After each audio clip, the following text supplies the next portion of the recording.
Isang pangmalakasang energy ang hatid namin sa inyo ngayong araw. Kung saan panig man kayo ng mundo o sulok ng Pilipinas kayo nanonood ngayon, kamusta ang energy nyo ngayon? Ako po si Jasmine Romero at welcome sa programang Full of Energy, hatid sa inyo ng Department of Energy. Basta enerhiya, sagot kita.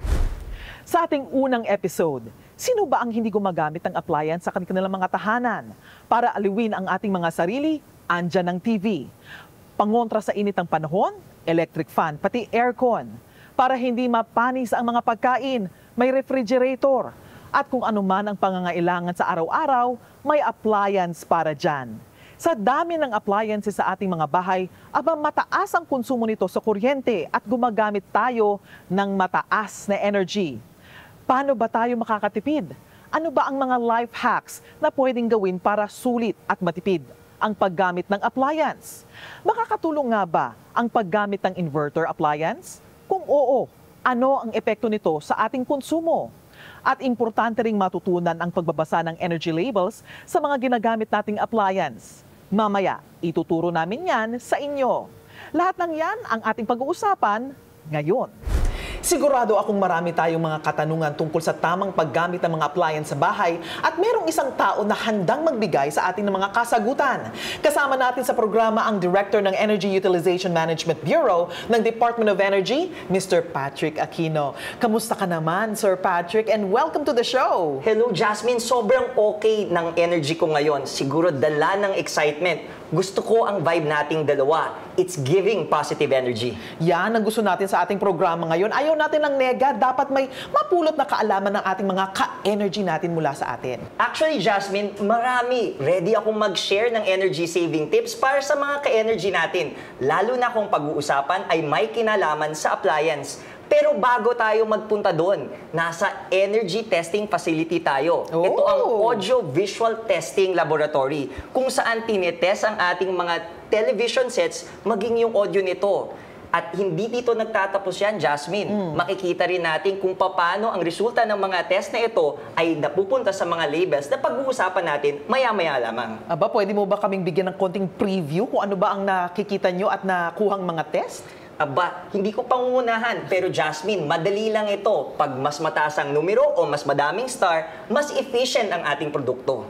So, paano mo makikita yon? Konti lang, konti. Konti lang. May label tayo, Jasmine. Nakikita ito sa mga produkto natin sa merkado. Kaya nga ito yung asul at dilaw na labels na ipapakita natin. Kaya abangan nyo yan, mga ka-energy. Dahil nabanggit mo na rin lang, Director Patrick, alamin natin ang mga opinyon ng ating mga ka-energy tungkol sa energy consumption nila sa paggamit ng mga appliance sa kanilang mga bahay. Tama yan, Jasmine. Mahalaga na marinig natin ang kanilang opinyon ng mga ka-energy sa mga topics dito sa programa para mabigyan din natin sila ng tamang tips na magagamit nila sa pang-araw-araw.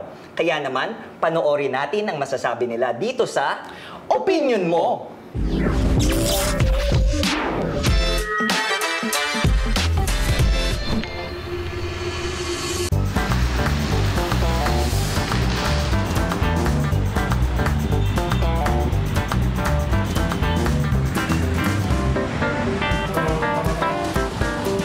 Sir, excuse me po.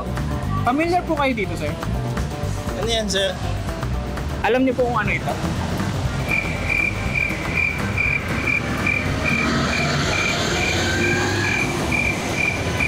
Hindi ko po alam yan.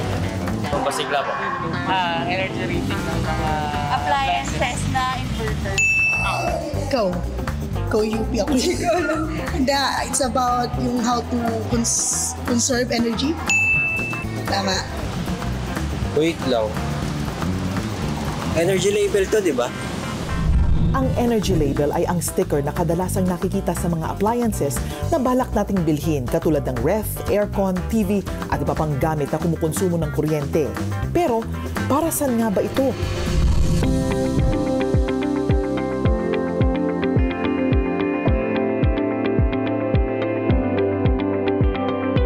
So, energy label is actually a feature na designed to educate or para ipahiwatig sa mga bumibili na ang produkto ay nakakapagbigay ng savings in terms of power consumption. So ito ay nakakatulong para sa mga bumibili ng produkto malaman kung magiging sulit at makakatipid sila sa paggamit ng produktong ito.